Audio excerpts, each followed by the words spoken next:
안녕하세요. 참 살다 살다 제가 이런 이야기를 적게 될 줄은 상상도 못했네요. 저는 남편과 굉장히 일찍 결혼했어요. 저는 딸이 많은 집안의 막내딸이었거든요. 그래서 엄마는 항상 아이고, 내가 아들을 낳으려고 하다가 뭐 이렇게 내 밑으로 밥만 먹는 애들을 주렁주렁 달고 있냐. 미치겠다. 안 그래도 먹고 살기 힘든데 입만 늘었으니 이거를 뭐 어떻게 하지도 못하고 큰일이네 정말. 혀를 끌끌 찼습니다. 그때 가장 눈치가 보이는 것은 저였지요. 아무래도 저는 막내에다가 언니들에 비하면 할 수 있는 일이 없었으니까요. 그때 엄마가 그러더라고요. 복자야, 엄마가 아주 좋은 기회를 가지고 왔어. 복자 너 요즘 집에서 밥도 잘 못 먹고 힘들어하는 것 같아서 엄마가 네 일자리 알아봤다. 엄마가 아는 삼촌한테 가면 그 삼촌이 너 밥도 먹여주고 일자리도 줄 거야. 가서 엄마 생각하지 말고 행복하게 살아. 지금 우리 집에서 복자 네가 이리 치이고 저리 치이고 해서 사는 것보다 훨씬 더 좋은 조건이니까. 엄마는 그렇게 말했습니다. 하지만 저는 왠지 가기 싫었어요. 그곳에 가면 뭔가 다시는 돌아올 수 없는 강을 건너는 듯한 기분이 들었거든요. 엄마, 나 안 갈래. 그냥 밥 많이 안 먹어도 좋아. 그냥 나 여기서 살래. 하지만 엄마는 저의 말에 호되게 혼내면서 참 돌려 말해도 이해를 못하는구나 복자야. 엄마는 너 때문에 힘들다고. 그래서 너라도 입 하나 덜려고 이러는 거 아니야. 안 가고 싶다고 해서 안 가는 게 아니야. 가야 해. 알겠어? 제가 닭똥 같은 눈물을 흘리려고 하자 사랑채에서 회초리를 가져와서 탁 마룻바닥을 치더라고요. 무서웠던 저는 눈물이 찔끔 들어갔고 마당에 있는 아기 강아지 순이를 쓰다듬으며 순이야, 나 어떻게 하니? 엄마가 아무래도 나를 멀리 멀리 보내려고 하는 모양이야. 그곳에 가면 순이 너도 없을 거고 내 마음이 외롭고 힘들어서 어떻게 하니? 저는 눈물이 왈칵 올라왔습니다. 그래도 내 유일한 친구인 순이 곁은 떠나고 싶지 않았는데 그렇게 저는 결국 집을 떠나서 엄마가 말한 삼촌이라는 사람을 만나 그 사람의 집으로 가게 되었어요. 알고 보니까 저는 팔려간 것이었지요. 그 삼촌이라는 아저씨는 저랑 나이 차이가 10살이 넘게 났었고 장가를 가지 못한 사람이었어요. 다리가 한쪽이 아파서 절뚝거리는 아저씨였고 다행히 집안에 돈은 많아서 일을 안 해도 먹고 살 수는 있었지요. 하지만 다리가 아프니까 그 사람한테 시집을 갈 처자는 한 명도 없었고 결국 수소문 끝에 그 집안에서 우리 엄마에게 넉넉하게 돈을 주고서 저를 데리고 온 거였습니다. 아이고, 참 힘들었어요. 그래도 아저씨는 착한 분이었지요. 미안하다. 우리 엄마 때문에 어린 네가 이렇게 먼 곳에 와서 고생하고 미안하다.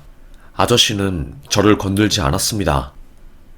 그러다가 아저씨의 기다림에 마음을 연 저는 아저씨와 그제서야 정식으로 혼례를 올리고 부부 생활을 시작하게 되었습니다. 그곳에서 저는 약간 종노릇을 하면서 살았던 것 같아요. 아무래도 시댁 식구들 집에서 얹혀 사니까 나이가 가장 어린 제가 모진 일을 도맡아서 할 수밖에 없었지요. 그러다 보니까 우울하기도 하고 마음이 참 무거웠어요. 그럼에도 불구하고 제가 주변의 부러움을 산 이유는 딱 하나. 시댁이 잘 살아서 밥 굶어 죽을 일이 없었다는 거였지요.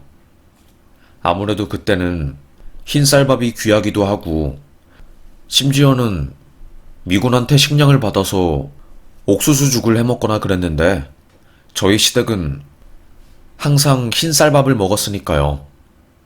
처음에는 엄마가 나를 버린 것 같아서 너무나도 밉고 서러웠는데 나중에 시간이 지나면 지날수록 절절하게 깨달은 게, 아, 엄마가 나 흰쌀밥 먹이고 싶어서 이렇게 먼 곳에 시집 보낸 거구나. 내가 조금이라도 잘 사는 집에 시집 가서 엄마 팔자 담지 말라고 나를 시집 보낸 거구나 싶었습니다. 그렇게 저는 부잣집 시댁의 덕으로 흰쌀밥 먹으면서 잘 살고 있었어요. 살도 포동포동하게 오르니 건강해졌고 저는 아이를 가지게 되었지요. 첫째가 태어났고 그 뒤로 아들 3명이 줄줄이 태어나게 되었어요. 동네에서는 아이고 복자가 멀리서 시집 왔는데 아주 복덩이구나. 아들 1명 낳기도 힘든데 어떻게 3명을 줄줄이 낳은 거니? 아이고 우리 복자 얼굴 좀 만져보자. 복 좀 받게. 우리 며느리도 아들 낳게 우리 복자 기운 좀 가지고 가자. 이러시더라고요. 아들을 잘 낳으니까 동네에서 저는 복자가 아니라 복덩이로 불리었고 그렇게 불리는 게 기분이 좋았어요. 뭐랄까 나의 존재를 인정받는 느낌. 시댁 식구들도 아이고 우리 며느리가 아주 큰 일을 하네. 우리 아들이 다리가 아파서 평생 장가가지 못하고 내가 그래서 눈 편하게 못 감고 죽을 줄 알았는데 복자 덕분에 우리 아들 장가도 가고 자식도 아들도 4명이나 가지게 되고 고맙다. 참말로 고맙다. 시댁 어르신들은 저를 바라보는 눈빛 자체가 달라졌어요. 저는 괜히 뿌듯하고 기분이 좋더라고요. 잘됐다 싶었던 거죠. 그렇게 아이를 키우고 있는데 앞으로는 행복할 줄만 알았는데 생각도 하기 싫은 지옥이 펼쳐진 겁니다. 아버님이 보증을 잘못 써서 집이랑 땅을 싹 다 날려버린 거였어요. 중마고우가 진짜 죽을 것 같다고 나 빚 안 갚으면 정말 목숨 날아갈 수도 있으니까 제발 보증 좀 서달라고 했다가 아이고 중마고우가 그 돈을 들고 날라서 한순간에 아버님이 빚쟁이가 되신 거고 그 당시 거의 10억이라는 빚을 가지게 된 거였어요.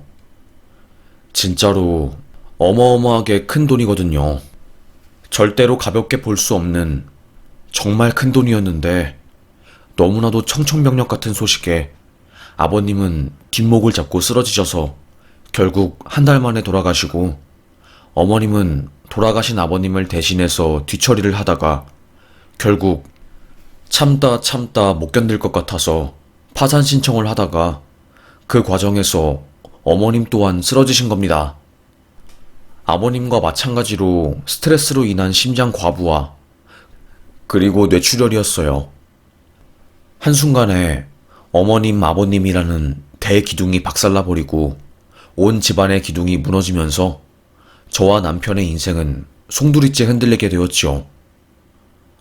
아니 저 집은 어떻게 한담? 저렇게 튼실한 땅이랑 집을 가지고 있어서 망할 일은 절대로 없겠다고 생각했는데 아이고 정말 큰일 났구나. 저 집 며느리 복자는 이 집 돈 보고 시집 온 건데 아들만 4명 있으니 도망가지도 못하고 남편은 다리가 절뚝거려서 평생 일 한 번 해본 적 없는 사람인데 아주 큰일 났구만 하면서 혀를 끌끌 찼습니다. 저도 정말 큰일 났었어요. 한순간의 경매에 넘어간 시댁 때문에 저와 남편 그리고 아이들은 짐을 빼서 아주 허름한 곳으로 이사를 가게 되었고 저는 그때부터 집안의 가장이자 아이들의 엄마 역할을 해야 했어요. 1인 2역이었지요. 너무 힘들더라고요. 저도 뭐 일을 해본 적이 있어야 하는데 일 해본 적도 없는데 갑자기 일터에 나가게 되고 집에 오면 아이들도 챙겨야 하니까 매일이 죽고 싶었습니다. 조금만 버티면 어떻게든 나아질 거야. 분명히 좋아질 거야. 하고 견디고 또 견뎠습니다. 그러다가 아이들이 조금씩 크니까 제가 손가야 할 것도 사라지고 편하더라고요. 무엇보다 너무나도 좋았던 것은 첫째 진모가 정말로 아이들 케어를 잘했던 겁니다. 엄마, 너무 걱정하지 마요. 어깨에 있는 짐, 우리 집안의 사건, 사고들 다 엄마가 책임지고 해결해야 한다는 생각하지 마요. 그러면 엄마 너무 힘들 것 같아요. 내가 엄마 도와줄게요. 동생들은 내가 케어할게요. 알겠죠? 첫째는 키도 크고 밥도 잘 못 먹고 산 것에 비해서 정말 덩치도 좋았고 동네 아이들 중에 서열이 1등이었어요. 그러다 보니까 지 동생들도 형아 말이라면 꼼짝 못하고 다 들을 수밖에 없었지요. 아무래도 아들들이다 보니까 크면 클수록 말썽 같은 것도 많이 부리고 엄마 아빠 속을 썩이는 일이 많았어요. 동네 애들을 팬다거나 아니면 왕따 시킨다거나 혹은 돈을 훔치기도 했지요. 저는 그런 소식을 들을 때마다 억장이 무너지는 듯 했습니다. 엄마가 너네 그렇게 못된 짓을 하고 다니라고 이렇게 힘들게 사는 줄 알아? 절대 아니야. 대체 너네는 왜 그러고 사는 거니? 엄마가 너네 때문에 정말로 머리가 터져서 미칠 지경이야. 제발, 제발 그러지 말아라. 응? 회초리를 들어야 해? 엄마 밖에서 하루 종일 일하다가 너네 훈육할 시간 없다고 이렇게 막 나가는 거니? 대체 어떻게 뭘 더 해줘야 해? 제가 소리 지르고 울고불고 하면서 아이들에게 호되게 호소를 하고 목소리를 올려봐도 참 아이들은 눈 하나 깜빡 안 하더라고요. 엄마가 우리한테 용돈 많이 줬으면 우리가 돈 훔칠 일도 없었어. 그리고 엄마가 우리 잘 챙겨줬으면 우리가 이렇게 삐딱하게 안 컸지. 안 그래, 얘들아? 둘째, 셋째, 막내는 아주 지네들끼리 붙어서 동네의 악당이 되었습니다. 저는 나름대로 애들을 혼낸다고 혼냈지만 제 말을 절대로 안 듣고 아빠는 다리 아픈 장애자라고 하면서 아예 사람 취급도 안 하더라고요. 동네 어른들 말도 안 듣고 부모 말도 안 듣는 걔네들을 말릴 방법은 없었습니다.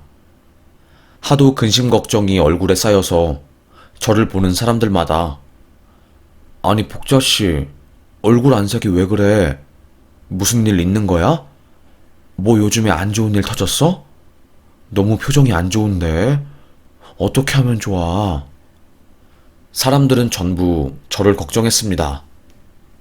아니 정말 창피해서 직장 사람들한테 이야기를 털어놓을 수도 없고 큰일 났다 싶었던 거죠. 정말 미칠 것 같았습니다. 그때 첫째 아들이 저에게 말하더라고요. 엄마, 동생들 군기는 내가 잡을게. 내가 요즘 공부하느라 집에 늦게 들어오고 애들 신경을 못 썼더니 이렇게 된 것 같아. 나도 애들이 무슨 일 저지르고 다닌지 얼마 전에 이야기 다 들었어. 그리고서는 첫째가 동생들에게 말한 거였어요. 니네들 언제까지 엄마 아빠 속상하게 할 거야? 너네들이 지금 우리 동네에서 가장 힘세고 똘똘 뭉칠 수 있는 그런 조직이라서 이렇게 막 나가는 거지? 그런데 니네들 셋 힘 합쳐서 나 감당할 수 있어? 형이 화나면 얼마나 무서운지 알지? 한번 내가 화내볼까? 어? 첫째가 그렇게 말하니까 나머지 아이들이 깨갱하더라고요. 첫째는 타고난 체격이 너무너무 좋고 사람들이 부러워할 정도의 엄청 저음의 목소리에 가만히만 있어도 정말로 범접할 수 없는 대단한 카리스마를 가지고 있었거든요. 그래서 아이들은 첫째의 한마디에 잔뜩 쫄아서 아무 말도 하지 못했고 그때부터 첫째가 애들을 꽉 잡고 살았습니다. 복싱에 무술에 각종 운동을 배우는 것을 무척이나 좋아하는 첫째는 항상 동생들을 데리고 체육관 같은 곳을 갔고 그곳에서 동생들에게 기강을 잡으면서 집안의 질서를 만들어 주었어요. 아무래도 애 아빠가 아프다 보니까 아빠가 해야 할 일을 첫째가 해준 거였죠. 저는 항상 마음속으로 첫째에게 미안하고 또 고마웠습니다. 첫째에게 아들 역할뿐만이 아니라 너무나도 많은 마음의 짐을 얹게 한 것 같아서요. 그래도 참 다행인 것은 제가 첫째 학원을 따로 보낸 것도 아닌데 첫째는 공부를 너무너무 곧잘해서 대학도 좋은 곳에 진학하게 되었어요. 그리고 동생들 1대1 공부 강습도 시켜줘서 정말로 남부럽지 않게 그 망나니 같던 애들이 다들 대학을 잘 갈 수 있게 되었고요. 얼마나 다행인지 몰랐습니다. 정말로 너무너무 감사하기도 하고 첫째가 고마웠어요. 저는 먹고 산다고 진짜 노력 많이 했거든요. 중간에 애 아빠가 아파가지고 병원에 입원하고 저는 더 이상 남 밑에서 일하는 것만으로는 우리 가족이 먹고 살기 힘들겠다 해서 추어탕집을 열었거든요. 제가 다른 건 몰라도 어릴 때부터 추어탕을 진짜 많이 끓여서 추어탕 하나만큼은 아주 기가 막히게 잘 끓인답니다. 논이나 냇가에 비가 온 다음날 물이 불었을 때 망을 가지고 돌 밑을 쑤시거나 논에 뚝을 만들어서 물을 가두고 거기에 된장을 풀면 고기들이 잔뜩 올라오거든요. 그때 미꾸라지가 진짜 많았는데 그 순간 미꾸라지를 탁 잡아가지고 한번 세게 망을 쳐서 미꾸라지들을 기절시키고 집에 가져가서 소금을 탁 치면 애들이 갑자기 살아나서 막 발광을 해요. 재빠르게 뚜껑을 덮으면 진액을 쏟아내면서 애들이 죽고 그 죽은 미꾸라지를 가지고 밀가루 한 스푼 넣고 밀가루가 또 귀하니까 많이는 안 넣고 딱 한 스푼 넣고 온 힘을 다해서 구멍 뚫린 바구니에 벅벅 문지르면 깨끗해져요. 그걸 한번 푹 삶으면 으깨지기 쉽거든요. 삶은 미꾸라지를 잔뜩 으깨고 난 다음에 특히나 미꾸라지 형태가 안 보이게 잘 다지고 그거를 풀어가지고 된장, 고추장 반반, 시래기에 구수한 맛을 내는 감자 삶은 물이랑 통감자, 그리고 이것저것 다 넣고 걸쭉하게 끓이면 진짜 아주 건강식이 되거든요. 그래서 제 추어탕을 먹은 사람들은 야, 진짜 걸쭉하고 아주 진국이 따로 없네.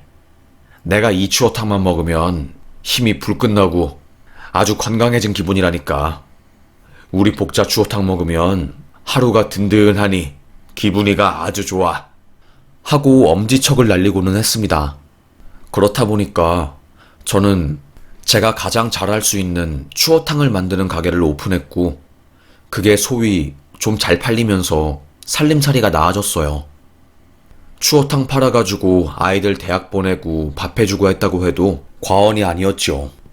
저희 동네에 있는 한의사들이 저희 가게에 와서 추어탕을 10인분씩 사가기도 했어요. 저는 몰랐는데 한의학에서는 기가 허하거나 몸에 힘이 안 들어올 때 추어탕이라도 퍼먹으면 좀 낫다는 말이 있더라고요. 하여튼 그렇게 은은한 입소문이 퍼져서 사람이 말을 새 없이 저는 음식 장사를 했습니다. 그렇게 아이들은 대학을 가고 남편은 지병을 앓다가 4년 정도 병원에 누워 있다가 생을 마감했어요. 오롯이 저 혼자가 되어버린 거였죠. 조금은 힘들더라고요. 그럼에도 불구하고 제가 하는 일이 있으니까 추어탕 만들어서 손님들한테 대접하면 좋으니까 마음을 다잡고 다시 긍정적으로 살아가기 위해서 많이 노력했습니다. 그렇게 저는 추어탕을 하면서 얌전히 돈을 모으고 고향에서 잘 살고 있었고 아들들은 전부 수도권으로 올라갔어요. 그리고 첫째 아들은 외국으로 나가게 되었지요. 엄마, 나 외국에서 석사랑 박사 끝내고 교수할 거예요. 학생들을 가르치는 일이 저에게는 너무너무 재미있고 흥미롭더라고요. 그리고 이거 해외 공부하는 비용은 나라랑 그 학교에서 장학생으로 저를 선발해줘서 엄마한테 마음 무겁게 하지 않을게요. 참 착했습니다. 애가 몸도 튼튼하고 공부도 잘하고 첫째의 존재는 정말 밥 안 먹어도 배부르게 하는 그런 고마운 존재였지요. 동네 사람들 전부 진짜 진모는 너무 잘 키운 것 같다고, 참 잘 자란 아이인 것 같다고 하면서요. 저도 눈웃음을 씩 지으면서 동네 사람들의 말에 공감했습니다. 제가 생각해도 아들을 제가 아주 잘 키운 것 같아서요. 하지만 남은 아들 3명은 지 밥벌이도 잘 못했습니다. 아무래도 끈기도 없고 군기를 잡아주는 첫째 형도 사라지니까 의욕이 팍 떨어지게 된 거였지요. 지네들 스스로의 힘으로 할 수 있는 것은 없고 맨날 빌빌거리면서 사는 게 전부였으니까요. 그렇다 보니까 항상 저에게 엄마, 나 이번에 뭐 취업 준비해야 하는데 돈 좀 주면 안 돼? 아니, 진짜 알바하는 것도 쪽팔리고 알바하다가 아는 사람 만나면 어떡해. 그러면 나 힘들다고. 나이가 내일 모레 30인 애들이 엄마한테 용돈 달라고 난리도 아니었습니다. 아니, 그 나이 때 자식들은 번듯하게 직장에 취업해서 엄마한테 용돈 주고 부모님한테 감사하다고 선물 주고 그러지 않니? 아이고, 대체 나는 얼마나 더 일을 하고 참여해야 우리 자식들이 정신 차리고 회사에 들어갈지. 아휴, 내 팔자야. 정말 미치겠다. 저는 속상했습니다. 제대로 사람 구실도 못하는 것 같아서 아들들이 원망스럽고, 그리고 툭 하면 저에게 돈 맡겨놓은 듯이 찾아와가지고 돈 내놓으라고 하는 모습이 너무나도 싫었어요. 더 민망하고 속상한 것은 아들들이 3명이서 꼭 술을 먹은 날이면 제 추어탕 가게까지 와가지고 카운터에서 돈을 털어간다는 거였어요. 식당 일을 함께하는 이모님이, 아니 엊그제 사모님이 잠깐 가게에 안 계셨을 때 그 아드님들이 또 왔다니까요. 아이고 진짜 어쩌면 좋아요. 미치겠어요. 손님들이 이상하게 보더라고요. 저야 괜찮지만 사모님이 곤란하실 것 같아서 소문이 이상하게 나면 안 되니까. 이런 말을 듣는데 진짜 아휴, 쥐구멍이 있다면 그곳으로 숨고 싶을 정도였습니다. 다 큰 아들 3명이 가게에 와서 돈을 가지고 가는데 그 모습을 보고 어떤 손님들이 좋게 봐주시겠어요. 그냥 너무너무 민망스러워서 창피할 정도였지요. 그렇게 저는 눈물을 머금고 하루하루, 정말 그때는 하루하루가 힘들었던 것 같아요. 그렇게 살고 있었지요. 그러다가 제가 실수로 크게 넘어진 겁니다. 미꾸라지 얘네들을 소금 넣고 박박 문지르다가 허리가 너무 아프더라고요. 그도 그럴 것이 20년 넘게 쭈그려서 살았으니까 그럴 수밖에 없었지요. 아픈 허리를 스트레칭하기 위해서 일어났는데 미꾸라지 진액 때문에 바닥이 미끄러워서 제가 파악 하고 넘어진 겁니다. 진짜 그야말로 뒤로 꼬꾸라진 거였어요. 아이고, 정말 생 난리도 아니었지요. 머리를 크게 박아서 제가 거의 10분 뒤에 일어났을 정도였어요. 머리가 띵하니까 속도 울렁거리고 미치겠더라고요. 그런데 제 나이대 사람들은 다 아실 거예요. 제가 58년생 개띠인데 큰 병원 가서 검사 줄줄이 받고 돈이 덩어리로 나오고, 그때 혹시나 검사 결과가 안 좋게 나와서 다른 지병 발견되면 괜히 또 돈 나가잖아요. 그게 무서워서 진짜 웬만한 고통은 다 참았거든요. 그때도 그런 거죠. 아휴, 그래. 머리가 아프긴 하지만 그래도 지금 이렇게 눈 뜨고 서 있고 울렁거리는 것도 시간이 지나면 좀 좋아질 거야. 하고요. 그때 아들들이 가게에 왔는데 엄마, 밥 줘. 이렇게 말하는데 순간 애들 이름이 기억이 안 나고 얼굴을 못 알아보겠는 겁니다. 그래서 저도 모르게 너네들 누구니? 이렇게 말해버렸어요. 다시 얼마 지나지 않아서 정신을 차리고 아이들 밥을 해주었지만 중간중간에도 아들 이름을 수진아, 수령아. 에? 엄마, 갑자기 왜 그래? 수진이랑 수령이 누군데? 아들들 몰래 숨겨놓은 딸이라도 있는 거야? 아니 엄마 치매야? 아깐 우리 얼굴도 못 알아보고 누구냐고 묻더니 이젠 이름도 까먹었어? 뭐야? 아들들은 저의 이상한 태도에 난리가 났지요. 엄마 왜 이러냐고, 무슨 일 터진 거 아니냐고, 치매 아니냐고 하면서요. 저는 잠깐 머리가 아픈 것일 뿐이라고 가게 안쪽에 있는 작은 쪽방에서 잠이라도 좀 자고 와야겠다고 하면서 가게 문을 닫고 잠깐 작은 방에 들어갔습니다. 아들들은 저 대신해서 가게를 치우고 있었지요. 어지러운 머리 때문에 아무것도 할 수 없이 그렇게 누워있는데 얼마나 시간이 지났을까요? 가게에서 아들들의 목소리가 들려오는 겁니다. 엄마 치매 맞다니까? 아이씨, 치매 맞으면 우리가 어떻게 엄마를 돌봐? 이건 아니지. 아니, 그냥 고려장이라도 해야 하나? 야, 좀 살살 말해. 엄마 듣는다. 그리고 고려장 이런 말은 입 밖으로 꺼내지 마. 생각만 해, 그냥. 아니, 야. 그러면 우리가 어떻게 치매 걸린 엄마를 모셔? 아니, 치매 걸릴 바에 그냥 빨리 죽어서 추어탕으로 번 재산 우리한테 나눠주는 게 맞지. 아이씨. 그러면 내가 차남이니까 엄마 재산 좀 많이 가져간다? 뭐? 아니, 형이라고 돈 많이 가져가는 게 어딨어. 그러면 난 동생이니까 돈 많이 가져간다? 뭔 개뿔 논리도 없는 말을 하고 앉아있어. 사람 열받게. 뭐? 너 지금 뭐라고 했어? 사람 열받게? 이놈의 형한테 말도 함부로 하고. 엄마 치매 걸려서 죽으면 엄마 돈 다 내가 내 앞으로 돌릴 거니까 그렇게 알아. 아이씨, 뭔 개소리야, 형. 갑자기 투닥거리더니 싸우고 치고 받고 난리도 아니었습니다. 막 의자가 날아가는 소리가 들리니까 저는 잠에서 깼고 쪽방을 나와서 소리 질렀습니다. 너네들 지금 뭐 하는 거야? 왜 엄마 가게에서 니네들끼리 치고받고 싸워? 엄마가 니네 싸우라고 지금 가게 맡긴 줄 알아? 엄마 머리 아프니까 잠 좀 자게 가게 좀 치워달라고 한 거잖아. 제가 소리를 지르니 아들들은 조용해지더라고요. 그리고 저는 아들들이 한 말에 충격을 받아서 할 말을 잃었습니다. 어떻게 엄마가 아픈데 치료할 생각은 안 하고 돈부터 생각하면서 상속 문제로 치고받고 싸우는 것인지 진짜 그야말로 충격의 도가니 그 자체였습니다.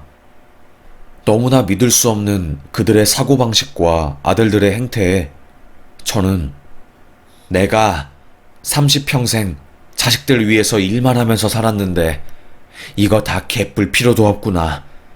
자식놈들 키우면 뭐하냐는 말이 이래서 나온 거구나. 에휴, 내 팔자야. 내 인생아. 이놈의 짐승 같은 아들들을 어쩌면 좋니? 저는 혀를 끌끌 찼습니다. 솔직히 말하면 너무나도 충격이 커서 그때는 우울증까지 왔던 것 같아요. 세상에 내 편 하나 없고 자식들도 지네들 멋대로 살고 부모 마음은 알아주지도 않고 내 맘대로 되는 것이 단 하나도 없으니까 진짜 진땀이 흐르고 미칠 지경이더라고요. 아무리 생각해도 이건 아니다라는 생각이 끊임없이 들었고 그래서 저는 마음에 상처를 입었습니다. 그래서 그냥 멍하니 살았던 것 같아요. 그러다가 첫째 아들, 미국에 있는 첫째 아들에게 전화가 왔더라고요. 엄마, 잘 살고 있어요? 저 논문학기 끝나서 다음 주에 한국 들어가요. 내가 유일하게 의지할 수 있는 존재인 첫째가 전화가 오니 진짜로 저도 모르게 눈물이 쏟아지더라고요. 수화기 너머로 대답도 없이 엄마가 눈물만 흘리니 첫째는 이게 무슨 일인가 싶었던 겁니다. 엄마 무슨 일이야? 대체 왜 그러는데? 아니 말을 해야지 내가 알지. 저는 1시간 동안 꺽꺽 대면서 울다가 첫째에게 모든 것을 말했어요. 그러자 이놈들이 내가 한국에 없으니까 기강이 풀려가지고 엄마한테 할 말 못할 말 가려서 못하고 아주 알겠어 엄마. 걱정하지 마. 이렇게 말하더라고요. 그 사이에 저는 병원에 갔고 다행히 넘어진 것 때문에 뇌진탕 증세가 일시적으로 온 거니까 크게 걱정하지 말라고 하더라고요. 아들들은 제가 치매 걸린 줄 알고 지네들끼리 대화하면서 우리 재산 어떻게 나눠 가질래? 이런 말을 한 거였는데 진짜 한심해서 웃겼습니다. 그리고 첫째가 한국에 왔고 한국에 오자마자 동생들을 불러 세워서 말했어요. 니네들 미쳤냐? 엄마가 치매 걸렸다고 생각해서 니네들끼리 엄마 고려장하자, 빨리 죽었으면 좋겠다. 나이 들어서 아프면 자식들만 고생시키는 거니까 빨리 죽는 게 답이다. 뭐 이랬다며? 지금 장난하는 것도 아니고 뭐 하는 거야 니네? 내가 한국에 없으니까 아주 여기가 니네 집 안방 같지? 아들은 세게 소리쳤습니다. 그리고는 첫째가 아들 3명의 멱살을 팍팍팍 잡고 뒤로 팍팍팍 밀치니 허수아비처럼 아들 3명은 뒤로 꼬꾸라졌어요. 그리고서는 저에게 말했죠. 엄마, 추어탕집에서 번 돈 절대로 우리한테, 나 포함해서 어떤 아들들한테도 물려주지 마세요. 엄마가 용돈 주고 계속 애들한테 살아갈 구멍을 만들어주니까 애들이 위기의식을 느끼지 못해서 이렇게 엄마한테 기어오르는 거예요. 이제는 엄마로서의 인생을 살았으니까 지금이라도 여자로서의 인생을 사세요. 그리고 이제 저 한국 들어왔으니까 동생들 기강은 제가 잡을게요. 이제는 좀 편하게 사세요. 이렇게 말하는데 제 눈에서 눈물이 저도 모르게 또르륵 떨어지더라고요. 저는 정말로 엄마로서의 인생을 사느라 어느새 아줌마가 되어버렸고, 꾸미는 것도 되게 좋아하는데 하나도 꾸미지 못하고 너무 비참하게 살았던 거였어요. 그런데 아들이 먼저 엄마로서의 인생 말고 여자로서의 인생을 살라고 하니까 얼마나 고맙고 감동이었는지 진짜 말이 안 나오더라고요. 저는 말했습니다. 엄마는 너네들한테 해줄 수 있는 모든 것들은 다 해준 것 같다. 언제까지나 자식이라고 품어줄 수는 없어. 알겠어? 너네들을 너무 오냐오냐 키워서 너네가 지금 이렇게 살고 있는 것 같다. 내 잘못이니 지금이라도 너네들을 오냐오냐 키우지 않고 아주 호되게 그리고 무섭게 대할 거야. 알겠어? 이렇게 말하니 자식들도 깨갱하더라고요. 그리고 실제로 저는 추어탕으로 번 돈을 절대로 자식들에게 남겨주지 않겠다고 변호사를 통해서 공증을 받고, 갑자기 제가 죽을 시 그 재산을 전부 사회에 환원하겠다고 말을 해놓았어요. 실제로 제가 그렇게 행동을 하니까 아들 셋이 전부 발등에 불이 떨어진 것 마냥 갑작스럽게 막 집중을 해서 취업 준비를 하더라고요. 취업 준비를 하는 아들들은 결국 저에게 사과를 하더라고요. 엄마 죄송해요.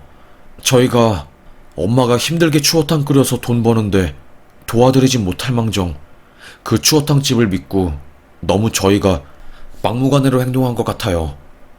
그래서 이렇게 엄마한테 상처 준 것 같습니다. 형 말대로 이제 저희는 저희가 살 길을 찾아야 할 것 같아요. 너무 늦은 사과이지만 죄송합니다, 어머님. 고개를 숙여 사과하는 겁니다. 아들들은 정신을 차렸고 다들 공장을 들어가거나 회사를 들어가서 지네들 먹고 살 길을 찾았더라고요. 그래도 남은 아들들이 정신 차리고 밥벌이를 하니까 마음이 편해지고 기분이 좋았습니다. 뭐라고 해야 할까요? 역시 사랑의 매는 꼭 필요한 거구나.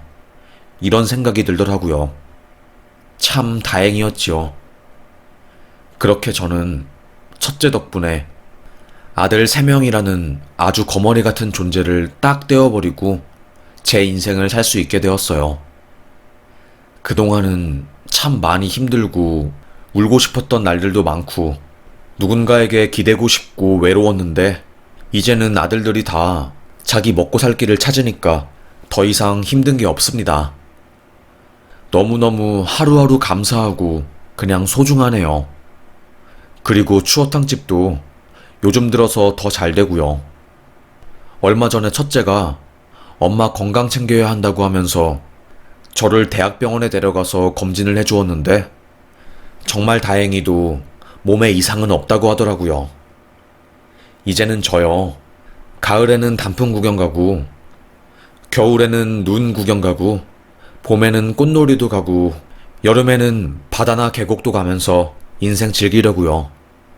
한평생 일만 하면서 살아온 저 매일매일 행복보다는 먹고 사는 것에 집중하면서 살았는데 나이 60이 넘으니 지금껏 너무 즐기면서 못 살았다는 생각에 드디어 제 인생을 즐기면서 살려고 노력하고 마음을 먹게 되었네요.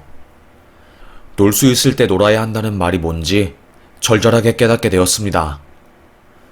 모든 세상에 있는 어머님들, 엄마로서의 인생도 중요하지만 정말로 더욱더 중요한 것은 여자로서의 인생도 참 중요한 것 같습니다. 내가 여자로서 행복할 때 그때 비로소 나의 삶이 완성되는 것 같아요. 나의 자아 실현도 하면서 아이를 키우는 게 가장 좋은 방법인 것 같습니다. 정말 살아오는 내내 쉽지 않았지만 그래도 잘 키운 첫째 아들 덕분에 이렇게 제가 마음 놓고 두 발 뻗고 살 수 있겠네요. 다음 주에 아들이 조교수로 첫 대학에 출근한다고 하는데 참 자랑스럽습니다. 그리고 막내 아들도 이번 달에 결혼하고 점점 아들들이 결혼을 하고 자기 가정을 꾸리니까 저는 뿌듯하기도 하네요. 하늘에 있는 남편이 잘 보고 있을지 모르겠습니다. 하여튼 사람 쉽게 변하지 않는다는 것을 아주 잘 알기 때문에 저는 끝까지 방심하지 않고 엄마와 여자로서의 역할 중심도 잘 맞추고 또 아들 녀석들에게 기강도 잡으면서 이렇게 살아보렵니다. 그럼 저의 이야기 이렇게 끝까지 들어주셔서 대단히 감사합니다. 여러분도 늘 행복하세요. 그리고 많이 웃으세요. 오늘의 행복을 내일로 미루지 마세요. 감사합니다.